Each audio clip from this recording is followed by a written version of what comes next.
నమస్కారం. ఈరోజు మనమొక అద్భుతమైన ఎన్నో రహస్యాలు దాగున్న పుణ్యక్షేత్రం గురించి తెలుసుకోబోతున్నాం. పురాణాల్లోని ఆధ్యాత్మికత, నమ్మశక్యం కాని భౌగోళిక వింతలు ఈ రెండూ ఒక్కచోట కలిస్తే ఎలా ఉంటుందో ఊహించండి. అవునండి, మనం మాట్లాడుకోబోయేది మంగళగిరి శ్రీ లక్ష్మీ నరసింహస్వామివారి క్షేత్రం గురించే. ఈ ప్రదేశం వెనుక ఉన్న అసలైన చరిత్రను, అందులోని మిస్టీరియాలను ఈరోజు డీకోడ్ చేద్దాం. ఒక్కసారి ఆలోచించండి. దూరం నుంచి చూస్తే అచ్చం పడుకున్న ఏనుగులా కనిపించే ఒక భారీ పర్వతం.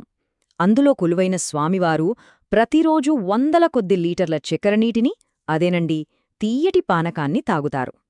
కాని ఇక్కడే ఒక పెద్ద మిస్టరీ ఉంది. రోజు అంత తీపిని నైవేద్యంగా పెడుతున్నా ఆ గుడిలో మీకు ఒక్కటంటే ఒక్క చీమ కూడా కనిపించదు. అసలిది ఎలా సాధ్యమంటారు? ఈ ప్రశ్నలకు సమాధానాలు కావాలంటే మనం ఆ పానకాల స్వామి ఆలయ రహస్యాల్లోకి వెళ్లాల్సిందే. పదండి చూద్దాం. ముందుగా మనం స్వయంభూ అనే పదం గురించి మాట్లాడుకోవాలి. స్వయంభూ అంటే ఏంటంటే ఎవరూ ప్రతిష్ఠించకుండా తనంతట తానుగా సహజంగా వెలిసిన పవిత్ర స్థలం అని అర్థం. మన గుంటూరు విజయవాడ హైవే మీద ఉన్న ఈ మంగళగిరిని ఒకప్పుడు ధోదాద్రి అని పిలిచేవారు, మీకు తెలుసా? భూమిమీద శ్రీమన్నారాయణుడు స్వయంగా వెలిసిన 8 మహాపుణ్యక్షేత్రాల్లో ఇది కూడా ఒకటి.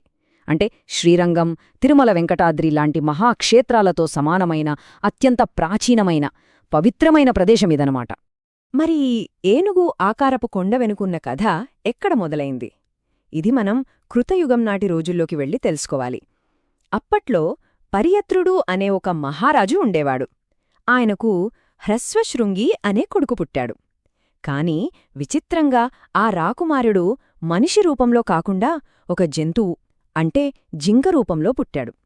ఆ జంతు రూపం నుంచి బయటపడి మామూలు మనిషిలా మారడం కోసం ఆ రాకుమారుడు ఏం చేశాడో తెలుసా? నేరుగా ఈ దోదాద్రి పర్వతం పైకి వచ్చి అత్యంత కఠినమైన తపస్సు మొదలుపెట్టాడు. అయితే తన కొడుకుని ఎలాగైనా వెనక్కి రాజ్యానికి తీసుకెళ్లి సింహాసనం మీద కూర్చోపెట్టాలని ఆ మహారాజు ఇక్కడికొచ్చాడు. ఆ సమయంలో జరిగిన ఒక చిన్న సంఘటన ఈ ప్రదేశం రూపురేఖల్నే శాశ్వతంగా మార్చేసింది. ఆ రాకుమారుడి కఠినమైన తపస్సుకు సాక్షాత్తు దేవేంద్రుడు కిందికి దిగివచ్చాడు. ఆ జింక రూపంలో ఉన్న రాకుమారుడి దీక్షను చూసి ఆశ్చర్యపోయి, నీవు కేవలం శ్రీమన్నారాయణుడినే ధ్యానించు, ఆయనే నీకు కావలసిన వరాన్ని ఇవ్వగలడు అని చెప్పి ఆశీర్వదించాడు. ఇంకేముండి, ఇంద్రుడు స్వయంగా ఆ మాట చెప్పేసరికి ఆ రాకుమారుడి భక్తి, ధ్యానం మొత్తం శ్రీమన్నారాయణుడి మీదకు మళ్ళింది.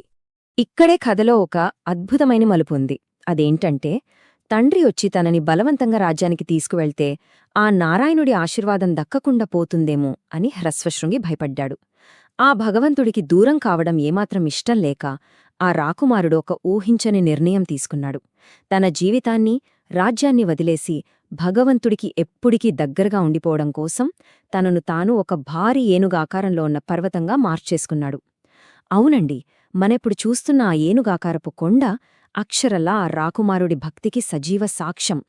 దేవుడికోసం ఒక భక్తుడు తన ఉనికినే ఒక కొండగా మార్చేసుకోవడం నిజంగా గొప్ప విషయం కదూ? అయితే ఒకవైపు ఇంత స్వచ్ఛమైన, నిస్వార్థమైన భక్తి ఉంటే, సరిగ్గా దానికి వ్యతిరేకంగా అదే ప్రదేశంలో ఒక చీకటి కథ కూడా మొదలైంది. అదే నముచి అనే రాక్షసుడి కథ. వీడు మామూలోడు కాదు. బ్రహ్మదేవుణ్ణి ప్రసన్నం చేసుకోవడం కోసం అత్యంత కఠినమైన తపస్సు చేశాడు. ఒక అసాధారణమైన వరాన్ని కూడా పొందాడు. ఇక ఆ వరగర్వంతో ఇంద్రుడికి, ఇతర దేవతలకు చుక్కలు చూపించాడు. చివరికి భయంతో పారిపోయి ఇదే దోదాద్రి కొండమీద ఉన్న ఒక చీకటి గుహలో సూక్ష్మ రూపంలో దాక్కున్నాడు. ఆ బ్రహ్మదేవుడిచ్చిన వరం ఎంత పజిలింగ్గా ఉందో, దాన్ని ఎదుర్కోవడానికి ఇంద్రుడు వేసిన ప్లాన్ అంతకంటే అద్భుతంగా ఉంటుంది. ఆ వరమేంటో తెలుసా?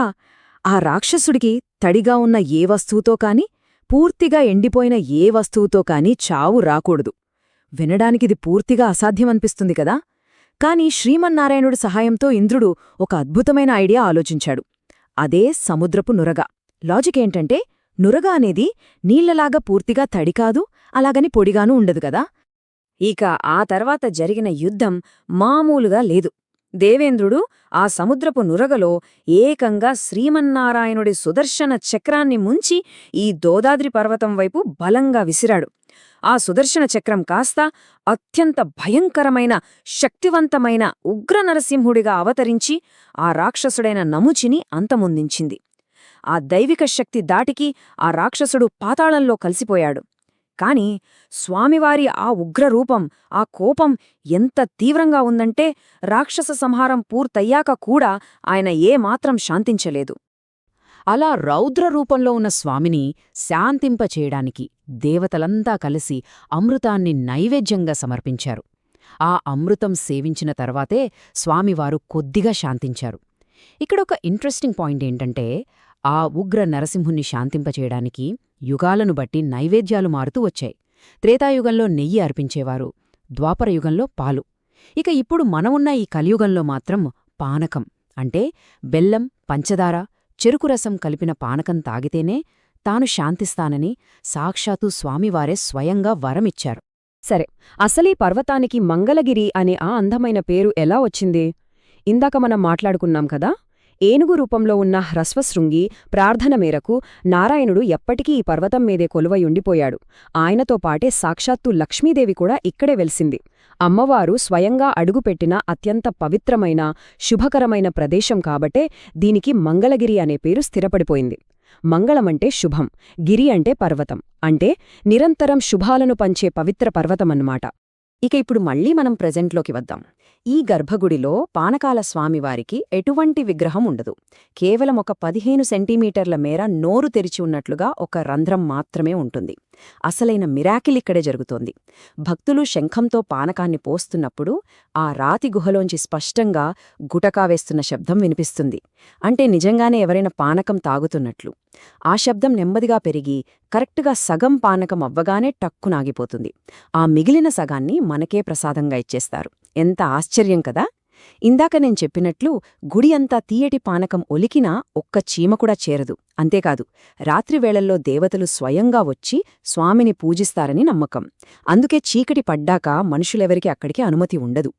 ఇవన్నీ విన్న తర్వాత మనసులో ఎక్కడో ఒక లోతైన ఆలోచన మెదులుతుంది కదూ. ఆ తీయని పానకం స్పష్టమైన ఆ గుటక శబ్దంతో ఆ రాతి గుహలోకి అలా మాయమైపోతున్నప్పుడు ఆ ఏనుగు ఆకారపు కొండ గుండెల్లో ఆనాటి రాకుమారుడు హ్రస్వశృంగి భక్తి ఇంకా సజీవంగానే ఉందా? ఈ అద్భుతమైన భౌగోళిక నిర్మాణం, ఆనాటి ప్రాచీన త్యాగం, నేటికీ సైన్స్కు అంతుచెక్కని ఈ మిస్టరీస్ అన్నీ చూస్తుంటే ఏమనిపిస్తోంది? భక్తికి ప్రకృతికి మధ్యున్న ఈ విడదీయరాని బంధాన్ని మనమెలా అర్థం చేసుకోవాలి? ఆలోచించండి.